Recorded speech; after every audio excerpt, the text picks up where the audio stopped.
Right on time. No, Helen? No Ally today. She's going to be doing this from home. Okay. Good evening, everybody. Welcome to the Peterborough Select Board meeting for October 4th, 2022. I'm Tyler Ward, along with our fellow Select Board members Bill Kennedy and Bill Taylor. We have Town Administrator Nicole McStay at the table with us, and Tim Brezovic behind the scenes capturing this on electronic data. For future viewing, we are on the YouTube and channel 22 of Comcast, and also Ustream by the town's website. Ellie Kreutz is taking minutes this evening remotely, so if I do call anybody, please do state your name for the record for Ellie to capture that in minutes.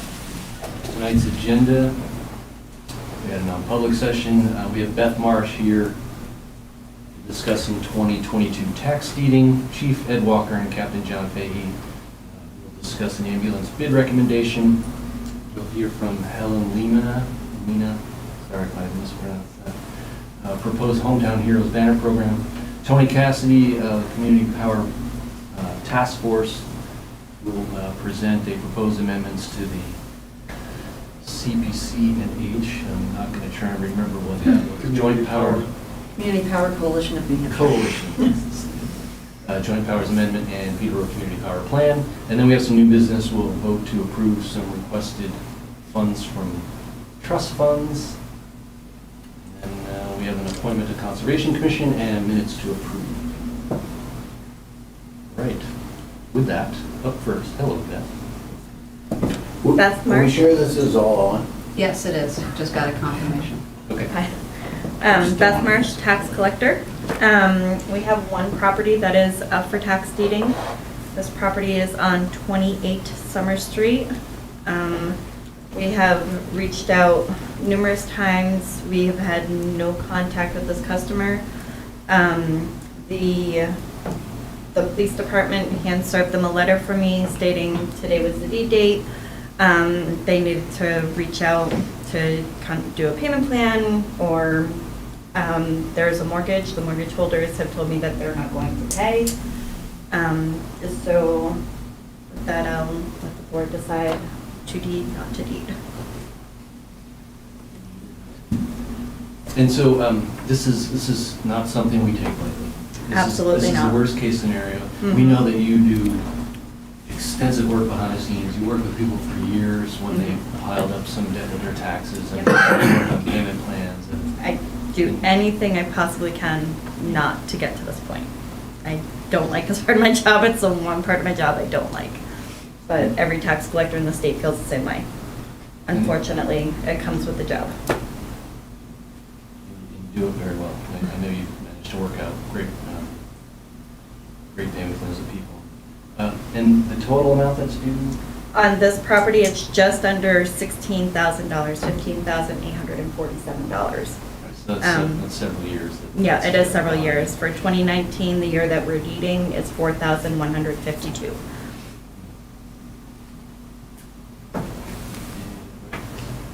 Well, explain to me how this process works. As far as what? Oh, so this is 2019 taxes that we have liened. The law says that the lien stays on the air for 2 years. After that, I shall deliver a tax collector's deed.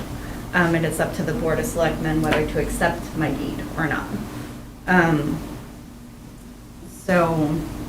And we go through a lot to try to avoid getting to this Absolutely. stage. But the ramifications is that we basically take the property We take the property. Yeah, that's what the state law says. and then we turn around and sell it. There's a process. So there is a period where the previous owner has the opportunity to repurchase it for the entire balance of what's owed with interest and penalties on top of that. That really discourages people from letting it go to this point in the first place, hopefully anyways. And then after that, the selectmen will have the opportunity to decide what to do with the property. But that's a little ways away yet. How long does that process take? A year or two? And usually, I mean, it depends on the property and, you know, if there are any complicating factors. Without complications, usually the property can be sold within 8 months, 6 to 8 months at the most. So this property is lived in, the homeowner does live there. We know that because the police department served him at his residence. And so there would be a process to, he would need to vacate the property. The sheriff's department will go and serve him, and it's not fun. No. But you still got a chance. Yes. Yep. He still has a chance to recover the property. Absolutely. And Yep. which could be as simple as just starting a payment plan with you. Absolutely. To start paying off, Absolutely. I think it's the maximum that's due right now is just over $4,000. Right. So if they started into a payment program with you, just start paying $100, $200, however, whatever interval to try and get that down, and hopefully by the time, next year. It may be more complicated. Because if once we Sure. deed it, I can't just hit the undo button. It doesn't work that way, unfortunately. Yeah, his That sale, that shit. But he can buy it back, he could maybe refinance it. Exactly. He could refinance it. He could get a loan. He could Hire a do mortgage. any, right. And so then when the town takes it down, puts it up for auction, it sells, the town gets the 16,000 plus fees Yep. on top Yep. of whatever. And then any other- the proceeds go to either the homeowner or in this case, a mortgage company. Other lien holders, Other so lien Any holders other first. holders, yep. And And then then anything he'll else have left. whatever the balance is. And we have gone through this before, we have sold property before, and the prior owner has received some amount of money, whatever the proceeds are that remain. I take it this is an older gentleman? I believe so, but I'm not 100% certain as to his age. I have seen him in the past, but it's been several years. So I don't exactly recall. So we could conceivably take the property and then rent it to him? That would be the board's decision. I don't think the town wants to do that. Conceivably though, yes. Mr. Cole is always looking for more work to do. Yeah, actually, we already nominated you the head of our new rental department.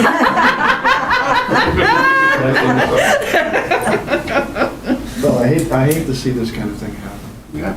particularly if he's Right. old and disabled or whatever the situation is. Unfortunately, he hasn't reached out, so we don't know what his situation Right. is. I have no idea what the circumstances are. All it takes is a phone call to me to say, this is what I'm dealing with. And like I said, I will bend over backwards to work with anybody. But he's I been just- totally non-communicative. Yeah, I can't, if they don't at least meet me Even halfway. if the police were there. Yeah, Right. which, by the way, is a step that we undertake every year to make Mhm. sure that we at least, do everything that we can to face-to-face talk to the property owner, the taxpayer, before it gets to this point. We're not under any obligation to send officers out, but we do try to avoid this. Okay, well, what do you need, a motion? Motion to accept the deed, yes. Right. I move that we accept the deed. I'll second that.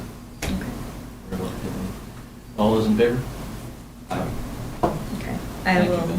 You're welcome. I will record the deed and I have a copy that I can leave with you guys if you wish. And I think that's it. Has social services reached out to this fellow? I don't know. Anybody knows? We don't know. I mean, again, the officers did, make contact with him. And they're usually pretty good about saying, is there anything that you need? What is your situation?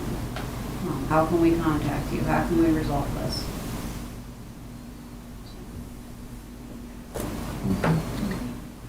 Thanks, Beth. Thank you very much. Thanks, Beth.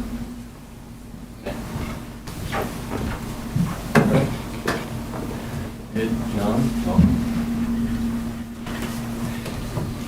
Good evening, folks. Thank you. I know you all know me. To introduce John Fahey is captain, the ambulance service. After Matt Brobley left to take a position with the state earlier this year, John has stepped in and is tied for number 2 in the department with Brad Winters and Brian Wall on the fire side. But John helps the operations and administration of the ambulance side. So, your select board. So the reason we're here tonight is to look to ask you folks to accept one of the bids that we received for the purchase of an ambulance. The reason we're here in front of the select board is now that the ambulance is run out of a revolving fund, the select board as the executive branch are the ones that make the decision to spend funds out of that fund, to spend the money out of that, as opposed to going through the legislative body for regular purchases through the town. So the last ambulance we bought was in 2019, fiscal year 2020. Purchased the Ford ambulance that we have now. That was a dealer demo. We were very fortunate. We were able to get it at a pretty good price, and obviously a very short delivery time frame because the dealer already had that in stock. What we're asking you for tonight is to, I know you have John's memo, which you can go over in a minute in your packet.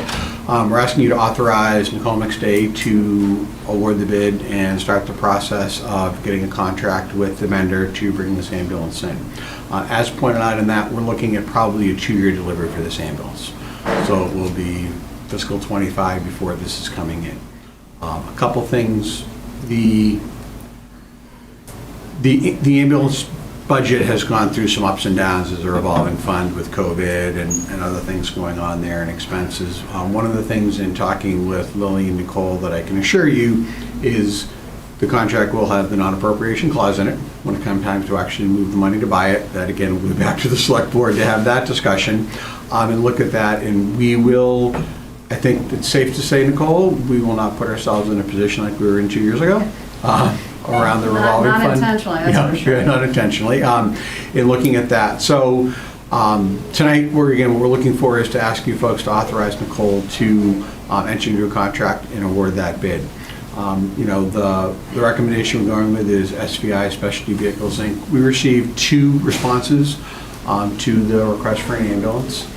One of them was from a vendor, as the captain outlined, a vendor that we've used traditionally in the past for both fire trucks and ambulances. And to paraphrase it, their response was a very disinterested response. Both in they're reaching back to us with questions or concerns, as well as the final product they gave us at the delivery.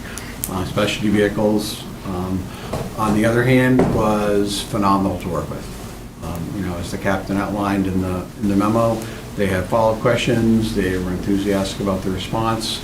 They've done a really good job with other ambulances. We have not used them previously. They've done a really good job with other ambulances. They have a good product in the model of the manufacturer of the line, Lifeline, that they're looking to propose to us. So we're comfortable that will, suit our needs going forward. So I don't know if you guys have any questions or if you want. Well, this ambulance is to replace. So, we don't know specifically which ambulance it will replace. And part of the reason is we're still looking 2 years out. It will replace the least roadworthy ambulance that we have at the time it's delivered, if that makes sense. So we don't really count A5. A5 is the one we bought. It's a used ambulance now. It's about 20 years old.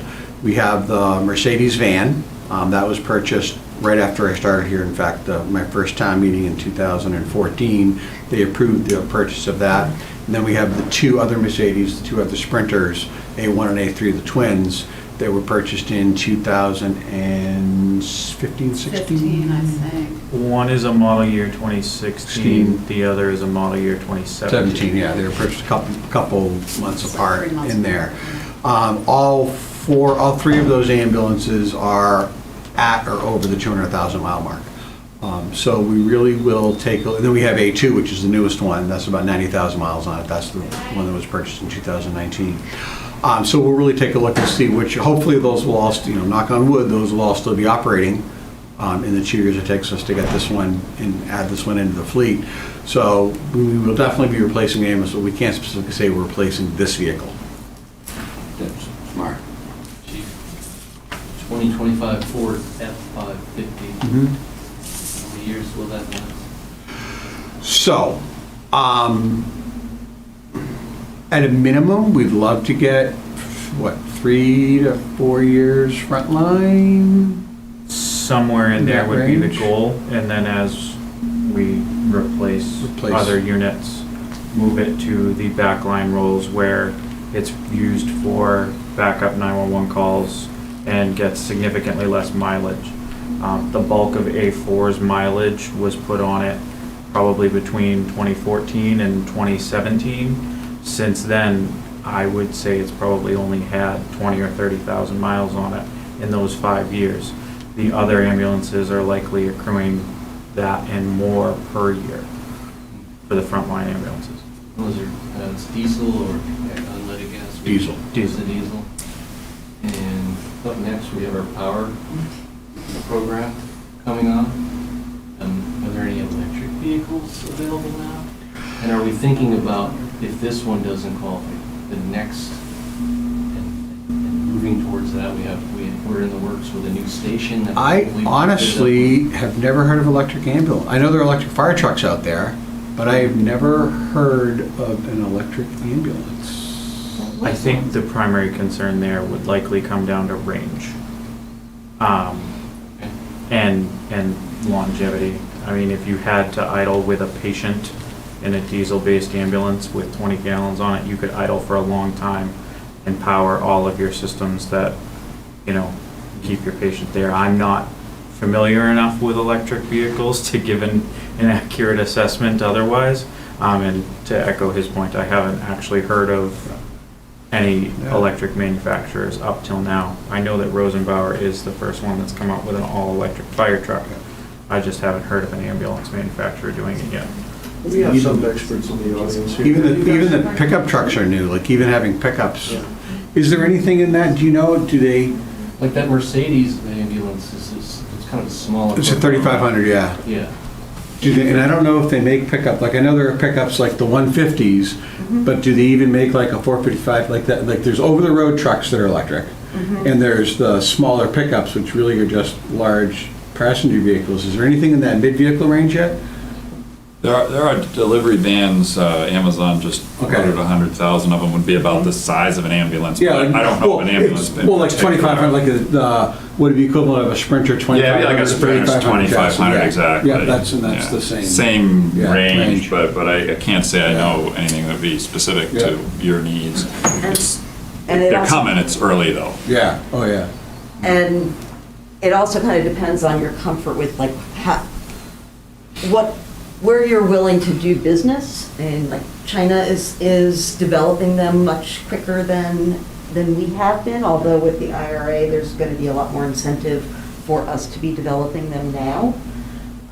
So I would think that you could get something from China. But you're saying 3 to 5 years, you said I- it is yeah, I 5 think- years out, so we're looking at 7 years. So we can- Yeah, I think in 3 to 5 years, we can supply you with other options. Yeah.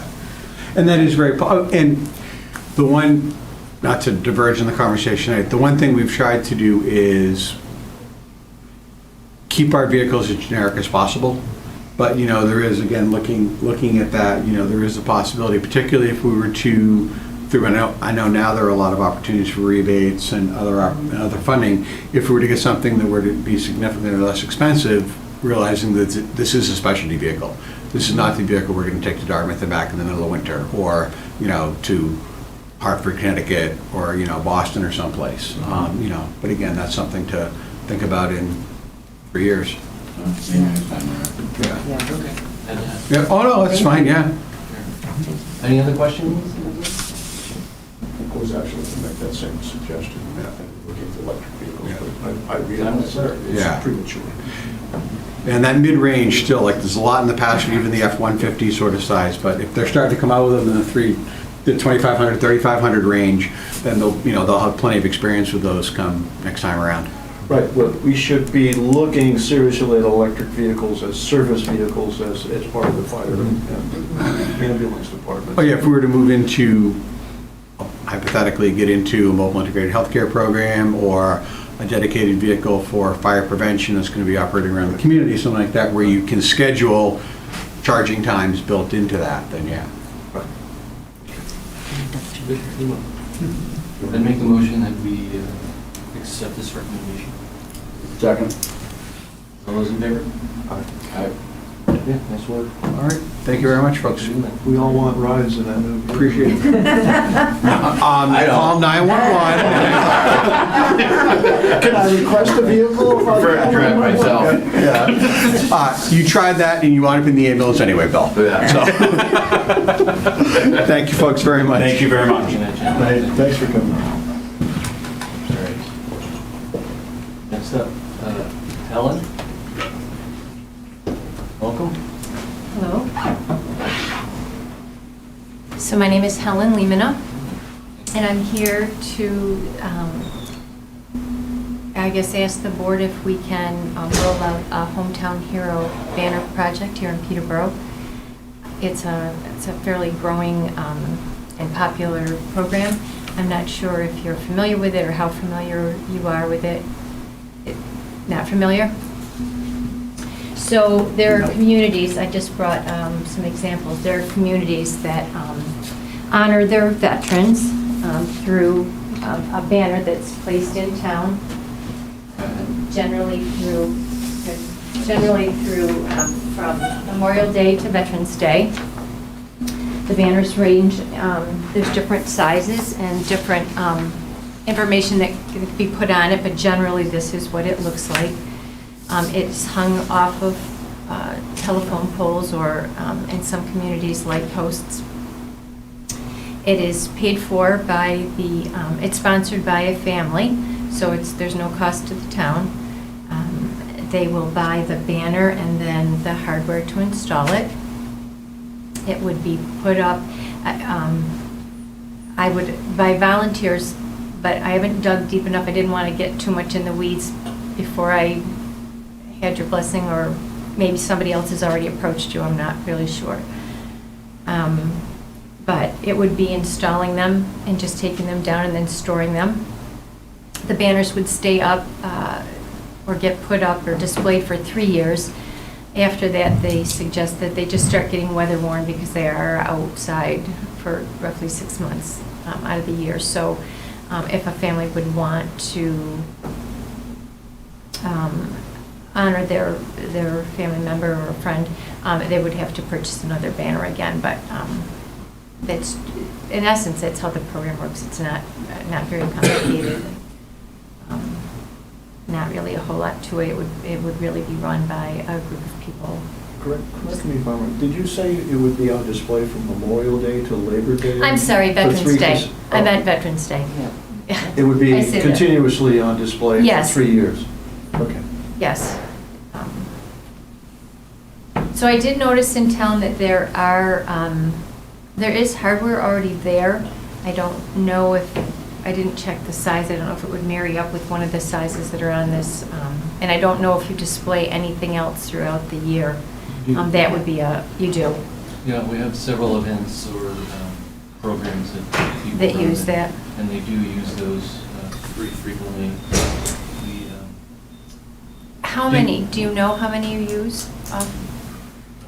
There's 2 active ones at this point anyways. And then there's some that are considering starting back up again. A lot of the events were limited because of COVID. But as we see this come back on, I expect they're probably going to want to use the banners as well. Are they just in town, like just right on Main Street? And I think on Concord Street, I do remember seeing. For the most part, Main Street, Grove Street, and Concord Street. So, Yeah, I have a question. So who decides whose family member is on them? so if, for example, I have a son that's a veteran, I would buy a banner for him. So it's up to anybody in town who would like to display their. Right, but what if there's like 10 families in town? Well. Or a million? Well, you would have to figure out how many opportunities we had. I mean, we could certainly go down further on Concord Street or out on 101. I don't know what the options are in terms of what utility poles we would be able to have access to. That would probably be a fact-finding for me to contact the utility company and see, can we use those poles outside just the ones that you're using right downtown. And there would have to be a cutoff because, if 300 people wanted to apply, and there were only 100 slots, it would have to be first come, first serve. Yes, were there people in town that requested you to come present this, or how No. did you come to? So we did this bring for our to us? father, so in my hometown, we do this, and it's Okay. it's a really a nice, tribute to them. I know they do in other towns Okay. across the banners that country. we display are on property, are on town-owned poles, right? No, we don't own the poles. The poles are typically owned by Eversource. There's a Oh, so we few- do, Yeah, there's a handful that are owned by CCI, but most of them are owned by Eversource. We have pole attachment agreements for those, and we have a certain amount of, we have some liability, and there's a little bit of tax implication for having banners on those poles. Anybody in the audience have a question? Do you know offhand how many slots you already? No idea. No, Okay. there's a couple people I can ask, who probably have a pretty good idea anyways. But yeah, no, I didn't think to get that number. Because I'd be curious, if it was only like 25 in town, could we do it outside of those 25? we have plenty of utility poles around town. The big question would be for you to research and discover Mhm. whether you would be allowed to display these kinds of displays on utility poles in town. Right. What are the measurements? So there are a couple of different sizes. There's a 24 by 48, and then there's a 30 by 60. The 30 by 60 is that I have in my hometown, but the streets are wider and bigger, and that might be too big for here.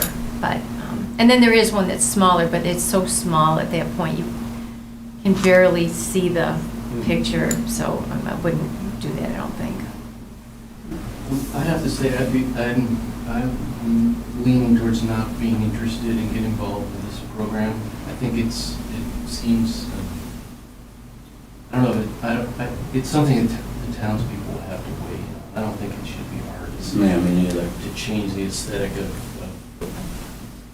our streets. It's a lovely sentiment, and as a town, we do surely honor those who served. We have our great memorial wall out here, memorial gates, and other programs on our veterans. And so I would pass on this for me.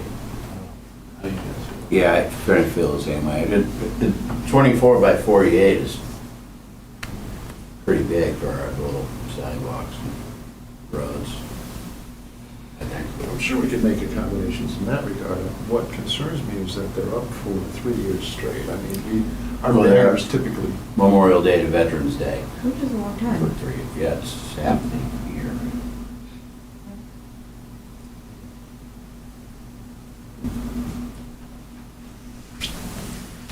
I'm not comfortable saying on behalf of the entire town that they would want that.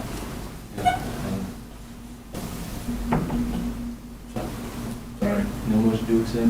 Well, thank you for coming and Okay, presenting. thank you for giving me the opportunity to Yeah. present it. thank you for coming. That's really, Mhm. it sounds like a very nice program. It is, it really is, but Yeah. it isn't for everyone, so thank you. Thank you. All right. We have some community power program presentation. Tony, you're gonna, Yeah, if it's okay, I'll stand right here so I don't have my back to anyone. So Tony, what's all this community power stuff? You You don't have to go through the whole thing again. Yeah, start from the beginning. I've got a 100 slide PowerPoint that we're. No, Tony, do you want the remote? have you, okay, yeah, how pretty that is. thank you. First of all, I'm Tony Cassady. I'm co-chair of the Community Power Task Force. We have several members of the task force here with me. Steve Walker's here in 2 capacities. He's a member of the task force, and as you will recall, he's also our town's representative on the Community Power Coalition of New Hampshire's Board of Directors. So he's here to keep me honest when I'm talking about CPCNH. We have a couple of things, well, and also, Dory Brockman and Ed Yankst are both members of the task force, and Bruce Tucker is our alternate member, and they're all here today. A couple of things that we want to address with you, and I think both of them you'll find pretty simple and straightforward. One is an amendment to the Cpcnh Joint Powers Agreement, or JPA, and the other are amendments to the Peterborough Community Power Plan. So we'll first talk about the Cpcnh JPA amendment. I can get where you can see what I've got there. As you'll recall, on July 5th of this year, the Select Board authorized our town administrator to execute the JPA so that Peterborough joined Cpcnh. The JPA, Joint Powers Agreement, is a contract between Cpcnh and municipal and county members. The amendment is to Article 16, which requires unanimous consent of all members to be amended.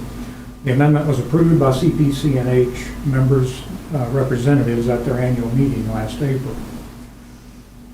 The proposed amendment, which you can see here, was also in your meeting packet. Article 16 currently stipulates that the JPA may only be amended at the annual meeting of Cpcnh, which takes place in April. The amendment will allow future amendments to the JPA to be made at any regular meeting of the membership and not just at the annual meeting. So they can react much more quickly if the need arises for more amendments. This amendment also strengthens the notice requirements for any amendments that are to be made. So basically, on behalf of Cpcnh, we're here asking the Select Board to approve this amendment, and they've supplied you with a recommended or suggested motion to do that. My understanding, there is some limitation on what amendments can be adopted at a regular meeting. Is that correct? There is at an annual meeting or any regular meeting? At any regular. There are some, my understanding is if there are some that are not pertinent to Article 16, which are not bound by this annual meeting requirement right now, but this is specifically the Article 16 amendments, which currently can only be amended at the annual meeting. Is that correct, Steve? Yeah, I believe so. This has very little impact to the town, honestly. Yes, What we're talking about here is, yeah. So as Make it this easier to conduct business. Well, yeah, as this group grows, this is probably not the process. I would think there'd be an executive group that would sort of handle all this, so you guys don't have to get every last detail. Well, I move that we accept that amendment as written on the screen here. And it's joint powers with an S agreement? Joint power agreement. I'd second that motion. All those in favor? Right. Aye. Okay, thank you. So let it be done. The second item has to do with amendments to the Peterborough Community Power Plan. That plan was approved by the voters at town meeting this year. At the time, the PUC, the Public Utilities Commission, had not yet issued the rules for community power in New Hampshire. And we decided rather than submitting our plan to the PUC for approval, we'd wait until they issued rules, because any town that had submitted their plan already was getting it rejected because they said we don't have rules. So we waited for those rules to be finalized. They were done so on July 27th. We then worked with Cpcnh, who had also worked with the city of Lebanon to get their community power plan approved by the PUC. They were the first plan the PUC approved after they issued their rules. And I just found out today Keene's plan has also just been approved by the PUC. But anyway, the Cpcnh had assisted Lebanon with amending their plan so that it would comply with the new rules. And having that knowledge, they went through our plan and advised us on the changes they thought would be necessary in order for us to also comply with those rules. And the changes basically are 2 new appendices, along with the various references to them within the body of the rest of the document. Appendix 4 was added, and it's titled How Load Serving Entity Services Will Be Implemented. And then Appendix 5 is Customer Data Protection Plan. In addition to those changes, when John Radigan, the town attorney, was reviewing this, he spotted a couple little minor things in Appendix 1, recommended some wording changes, which we've incorporated as well. So you have both a red line copy and a clean copy of this in your board packet. It covers what all those changes are. As per the organizational structure of the current community power plan, it says the select board will review and enact or not any future proposed amendments to the plan. So you're the body who's authorized to approve any amendments to be made to this. Once you approve this, if you do today, then we're ready to submit this to the PUC. They'll have up to 60 days to give us their answer on whether it's approved or not. But that will allow us to start moving forward on this whole process, be a very key step for us. So we're here to ask you to approve those proposed amendments to the Peterborough Community Power Plan as outlined in that red line document. So moved. Second. Any further discussion? Anybody want to stop us? All right, great. All those in favor? Aye. Thanks. Thank you. Thanks. Thank you. Thank you, everyone. You guys are awesome. Well, we're making it kind of easy. Well, Be pretty far from awesome if we You outvoted thought about us. those changes. Well, believe it or not, I actually read. So did I. Good, I'm impressed.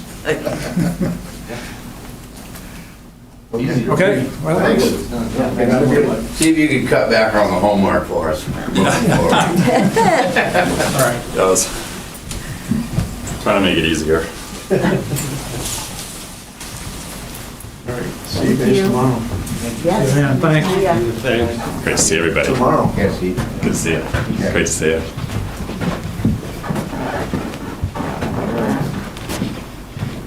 Waiting patiently out there, Dick, thank you. Okay, we'll quickly, we have a motion to expend these funds from the trust funds?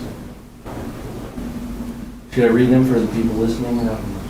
And I was actually just trying to find the memo, but at CPC, Up to $40,000 from Landfill Pollution Abatement Fund for water testing, $160,500 from Water Capital Reserve Fund for Vactor truck purchase, and $239,500 from the Sewer Capital Reserve Fund for Vactor truck purchase.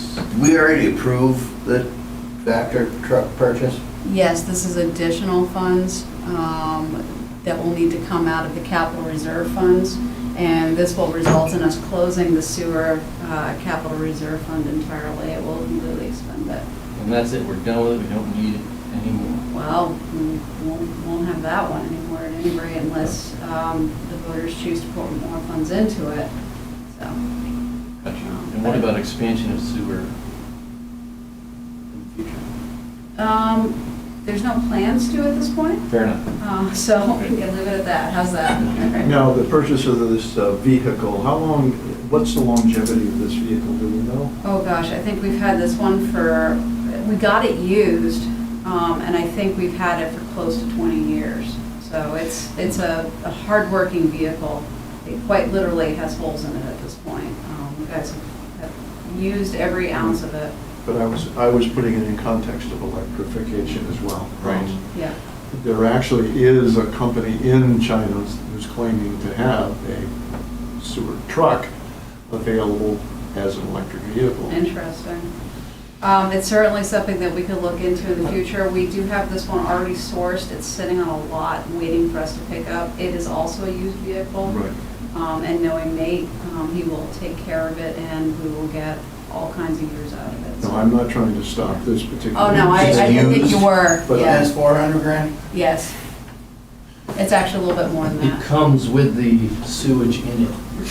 Oh, so full already, good. These are incredibly expensive vehicles. Yeah. If you buy a brand new one, they're pushing. I would not push the $700,000. Chinese version of this truck in any way, shape, or form. It's not even available. Well, I was gonna say, I don't know if it's for sale here yet. But we're trying to move towards hard looks at replacing our fleets with electric vehicles. Absolutely, yeah. So, And, with the unstable cost of anything that's petroleum related at this point, it's just a smart thing to do. So, so I move to accept All three? all three. And I'll second them. Okay. Thanks, Seth. Get well soon. All right. All in favor of one of those? Aye. Aye. It's official now.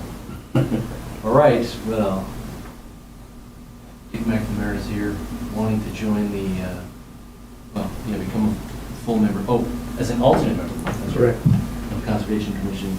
I'd make that motion to appoint. I think I've seen you at a couple meetings, and I know you have you want to just share your background a little bit, I think. Well, I can just, Francie, yeah. I recently moved to Peterborough from Hillsborough. In Hillsborough, I was on the Conservation Commission, and I resigned that because I was moving here to Peterborough. I'm currently on the River Advisory Commission here in Peterborough as the second member, along with Matt Lundstedt. Each town has two members. The Kentucket and the North Branch, which comes in Hillsborough. My last job, I was a state legislature, served 6 years in the state rep, and I actually represented 5 of the towns in the Conval district. I had what they call a floaterial district. It overlapped existing districts, so I never actually represented Peterborough, but towns that touched Peterborough I did from 2012 to 2018. And I'm interested in the environment, and been a member of the Appalachian Mountain Club for, 4 decades, and bicycling is what my favorite activity is, and so I think hopefully I could help assist Peterborough in maintaining their, from what I can tell in the few meetings I've been to here, they're a good group, and they're very serious about conservation here in the town, which I think is very, very important in the long run. How do you get along with Matt Lundstedt? Good. All right. He's actually a neighbor of mine. Oh, okay. Francie is very excited about you. Oh, good. Okay. Okay, well, I'll second Tyler's motion. Excellent, all those in favor? Aye. You're welcome, thank you for volunteering. Okay, your so time. thank you, and I look How forward the town goes round. to working with the other members of the Conservation Commission. Yeah, they're happy to have you. Great, thanks. Before we leave this section, wanted to say we had kind of a late drop-in request from Chief Kennard. That's right. Yeah, we have a prospective police officer. Her name is Sophia Riedel. I think I'm saying that right, or Riedel. It's a slightly unusual name. She's a young person who's very interested in joining our force. She's a recent graduate of St. Anselm College.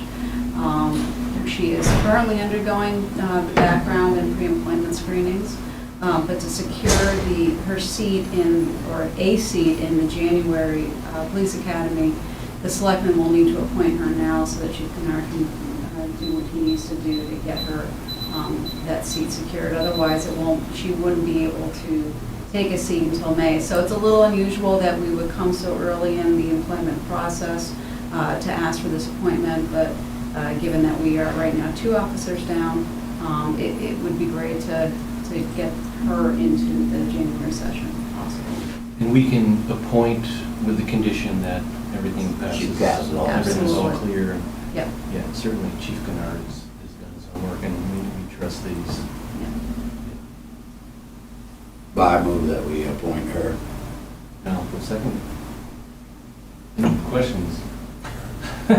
All those in favor? Aye. All right. We should learn how to say her name. Yes, I would like to. How's it She was spelled? here, she could have corrected us. Reichl. I Sounds think like it's Rachel, but I'm not Rachel. Yeah, Rachel. Rachel. Could Sounds be. very German. It is very German for sure. It's not a cuss. We'll find out. We'll get to the bottom of this. Maybe we When can you pull get one of our pulled over. detectives on it. Yeah. Did you have something for us, Carl? No, I'm listening to you. We have minutes from June 21st and August 22nd of this very year that were finally written, and I'll make a motion that we accept them as written. I'll second that. Great, thanks, Alan. All those in favor? All right. Anything else? That's it. You have a non-public session? Email correspondence from the finance team, is that included in the packet? Because there was some good news there that they balanced the books down to a penny. Yeah, I don't think that Thank you. actually made it into the packet, but yes, Oh. please share, that was great news. This is after, after the debacle of, the debacle that shall remain unnamed. Yeah, the finance department has been working diligently to really clear up and get everything in line there. My understanding is that they weren't balancing the books for years. Yeah, this actually goes back many years. You can't say that But they out loud. They couldn't, and so and many people have worked on this, chipped away at it. There were issues with what are essentially ghost checks lingering in the system that couldn't be cleared or out of the system. There were reconciliation problems, but they worked incredibly hard and did a great job on getting that finally cleared up. And it's been not just 1 month, but many months of them reconciling. Sounds like really boring. Really entertaining, but quite formidable. They've done a great job. Much appreciated. Yep. On that note, I'd make a motion I make a motion we go into non-public session pursuant to RSA 91A:3, Roman numeral 2, parentheses A, regarding personnel. And shall we just do it here? You'll need a second. You'll need a I'll second second, it. roll call vote. All those in favor? Aye. Aye, Tyler, yeah. Thanks for coming, Carl. It was worth coming just for that last item that you just went over about the coming to the penny. That was nice. Nice, right? It was zero, wasn't even a penny, right?